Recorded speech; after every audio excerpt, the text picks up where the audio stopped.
Hello everyone, welcome to my YouTube channel. I'm Lenia Charity, a student of Mon University. In today's lesson, I'm going to talk about project management fundamentals. So let's start with the project management basics. What is a project? A project is a planned set of interrelated tasks to be executed over a fixed period of time within certain costs and other limitations, which means it is a, a project is a planned, okay? It's something you plan, and then it has to be within, okay? It has to be within the budget, within time, okay? And actually you have to think about the risks you try to eliminate that. So it's unique, okay? It's temporary, which means within a specific baseline. And then a project has examples. So they are listed as below. I have planning for a wedding, designing and implementing a computer system, holding a high school reunion, organizing, school seminars, yeah, and planning a birthday party. Okay, so there are some attributes of a project and they are listed as below. A project has a well-defined objectives, which means a project has its goals, okay, why you're coming up with that system particularly, okay. So a project has specific time frame, so it means that a project is always within some specific time, okay. So when it's starting and then when it's ending, we have the customer. A project has an owner, okay, a user, like the person who is going to use it. So that's the customer. We have utilizes various resources and then composed of a series of interrelated components. That's a project. It means in a project, the activities whereby people have to work together, to complete that particular activity. So in our next slide, we're going to study about the project management. Okay, now project management as a whole. In the other one, we talked about the project. So what's project management? It's project management is not only one thing. So someone can say these are the processes, involved in handling all the activities. No, it's an application, okay? It's an application of time-tested processes, methods, technology, skills, and techniques, okay, to meet project requirements. And then we have constraints. Constraints, these are restrictions, okay? But the project constraints, what are they? These are variables that should be identified for establishing project objectives. And now, pro- there are three basic project constraints. We have the scope, the cost, and then the time. So scope, this is the sum of products, okay? Sum of products, we have sum of products, services, and then the results, okay, produced by a project. So the cost, this is the overall cost of a project, overall cost, not a particular cost. And then the third one is the time. This is the overall duration of the project, okay? The time it takes to complete the whole project. And when you combine all these three constraints, their interception is the quality, okay? When you're working on a project and all these three constraints, they're actually good, okay? They meet the requirements. Just know the end product, okay, will have a good quality. I mean the project. Okay, so here this is the picture. The iron triangle talks, it illustrates the project constraints. We have how do you make this happen? How do you make all these things, okay? Coming up with the scope, the cost, the time, and then at the end of it, you have a good quality project. So how do you do that? Through the project life cycle, okay? So which means in the project life cycle, there are phases, but the basic thing is I decided to divide this into two, okay? One is you plan for the work, which means before you do something, you don't just rush to the action.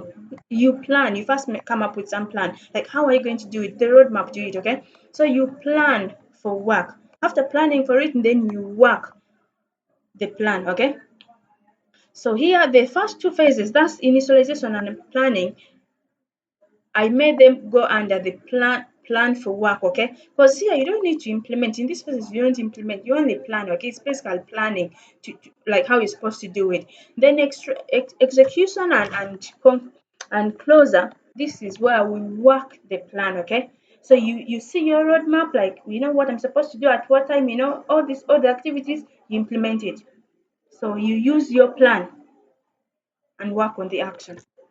And then here in this one, I'm saying projects are born, okay, when a need is identified, which means if a customer needs, like has a problem and wants it to be fixed, that's when a project comes up, okay? Either like to solve a particular gap in the project, in the project, in the project, or in an existing project, or the whole, like you design, you come up with a whole new project, okay? And then all the phases in the project life cycle vary, okay? Vary in length. I mean, when you're doing the first phase, the first two phases, time required is not all that big, okay? But when you continue going to the execution plus other phases, you realize there's much, you know, time needed to complete that. So it takes longer. That's why they're saying project life cycle varies in length, okay? From a few weeks to several weeks. So now, not all projects formally go through all four phases. So small projects, you don't need to actually rush through all those things. You can skip some of them. But big projects, yeah, you just continue. You follow steps. And then there are tools used. This below are the tools used in all the phases. The first tool, the first point, okay, those are tools. They are used in initialization phase. The second one used in project planning, okay, phase, and then we have the execution phase, which is the risk log, issue log, and then lastly we have the closer phase. We're going to talk about these key terms. We have portfolio, program, and then the project. A portfolio is a summary of all the projects, okay, of all programs, which means it contains very many programs. But when you come to a program contains different projects, which means in an organization, for example, my university, you know, you can have different programs, okay, in there. But in that, in one program, you have different projects. Now, when you come to a project, okay, among all this is the smallest, okay. So when you come to the project, it contains the project plan, okay. So like you go step by step. So they're saying a project is is a structured set of activities concerned with delivering a defined objectives based on an agreed upon schedule and then cost. So people involved in the project. We have stakeholders, these are people who are actively involved in the project. We have customers, these are people who are going to use the system, the project. We have team members, these are people who are working directly or indirectly with the manager, okay, with the project manager. And then we have the sponsor, these are people responsible for financing the resources. The project manager does a lot of things, leads the group, organizes everything, plans, communicates with everyone, okay, is a mentor, solves problems, makes decisions. A project manager does a lot of things. So project management methodology. In this slide, we're going to talk about the phases involved in the project lifecycle, okay? The methods, okay? So processes actually. So these include the initialization phase, okay? We have planning, we have analysis, we have design, we have implementation, we have monitoring and control. We have lastly project closer. So in initialization, it's identifying the objectives. Okay, why are you doing this? Is it needed? And then we do feasibility study. Okay, do we really need it? Can we achieve it? Does the organization need this? Okay, so at the end of it, you come up with a document. This is the project charter, and then we move to the planning phase. So in the planning phase, it's the most important phase of the project life cycle.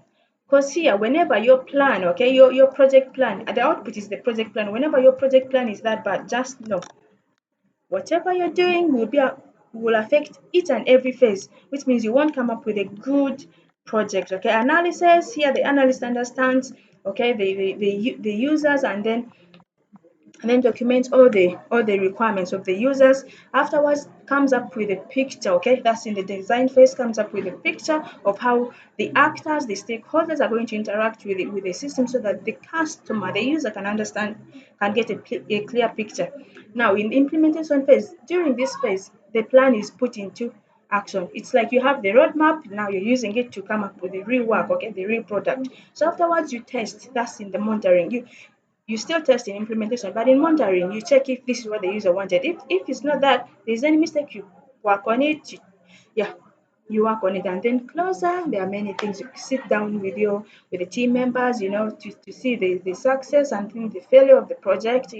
Lessons learned, and then there are documents which is supposed to be done there. Okay, so steps involved, okay? Steps when closing a project.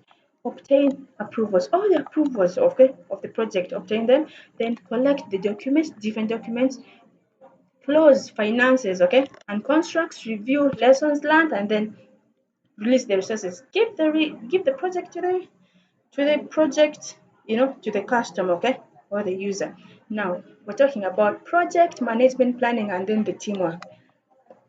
And then the team effectiveness. What's a plan? So in this slide, we're particularly going to talk about project, okay, planning phase, okay? Because the project plan comes from the planning phase. So here, this is a formal and approved document that details how a project will be executed and then controlled. So it breaks down all the details, all the activities involved in a project, okay? In that when I'm supposed to do this, when it's supposed to end, when to move to the next, everything. And then it has five main sections, which is the project approval. This is the description of the project objectives, and then we have description of the project. We have project goals with the objectives. We have deliverables. These are tangible products of the project. We have implementation, plus the risk. And you make sure you put in your mind, you have to cater for the risk. You plan for it, okay? So we have steps involved in a project. In developing a project, there is follows you research. You dig deeper, okay? Get more information from all the stakeholders, so that the information you're going to document, okay? It's what the customer needs. Then draft an initial plan. Come up with an initial plan, okay?